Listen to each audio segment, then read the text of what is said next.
Welcome to moms kitchen. ఈరోజు మనందరికీ ఇష్టమైన మసాలా దోశ రెసిపీ అండి. ఎలా చేయాలో చూద్దాం.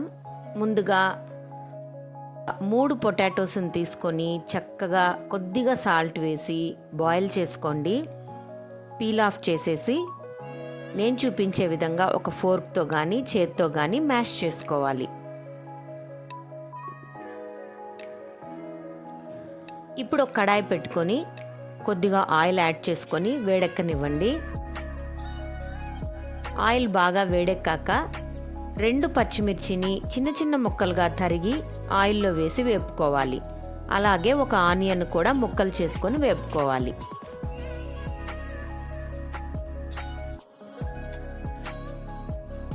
ఈ 2 వేగాక 1 ఇంచ్ అల్లం ముక్కను తీసుకొని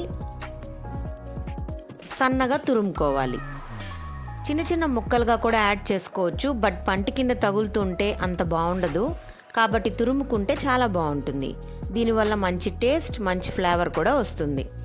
అంతటినీ ఒకసారి మిక్స్ చేసుకొని బాగా వేగనివ్వాలి. ఆ తర్వాత 1/2 స్పూన్ పసుపు వేసుకోవాలి. దీనివల్ల మంచి కలర్ వస్తుంది. ఇప్పుడు మనం మ్యాష్ చేసి పెట్టుకున్న పొటాటోని అందులో వేసి బాగా మిక్స్ చేసుకోవాలి. మసాలా దోశ అంటే ఇష్టపడని వాళ్ళు ఎవరుంటారండి?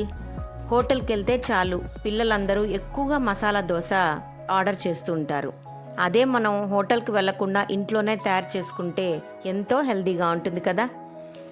ఇప్పుడు కాసేపు మూత పెట్టి కాస్త మగ్గనిచ్చాక 2 స్పూన్ల శనగపిండిలో కాస్త వాటర్ యాడ్ చేసి లంప్స్ లేకుండా కలుపుకోవాలి.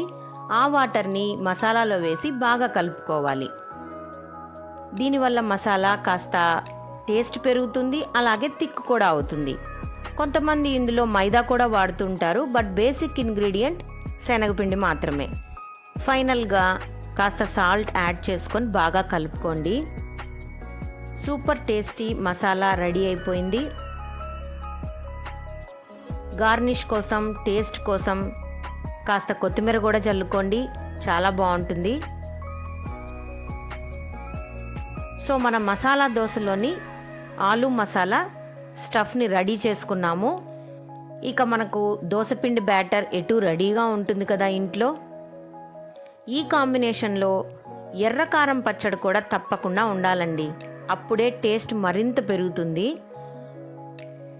ఈ మసాలా అంతా రెడీ అయ్యాక మూత పెట్టి ఒక 2 మినిట్స్ దాకా మగ్గనించి స్టవ్ ఆపేసుకోండి. వేరొక బౌల్లోకి ట్రాన్స్ఫర్ చేసుకోండి.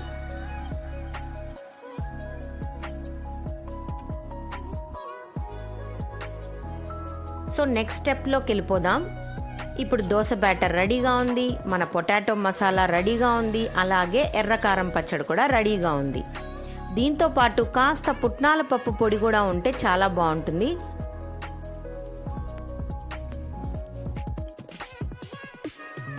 స్క్రీన్లో పుట్నాల పప్పు పొడి ఎలా తయారు చేసుకోవాలో వీడియో లింక్ ఇస్తానండి.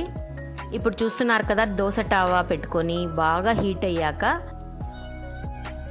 దోశ వేసుకోవాలి.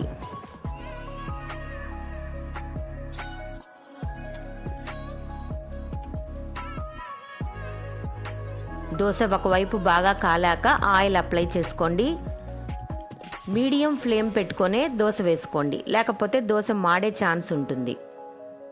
ఒకవైపు దోశ బాగా కాలాక ఎర్రకారం పచ్చడిని 1 స్పూన్ తీసుకొని చక్కగా దోశకంతా అప్లై చేసుకోండి.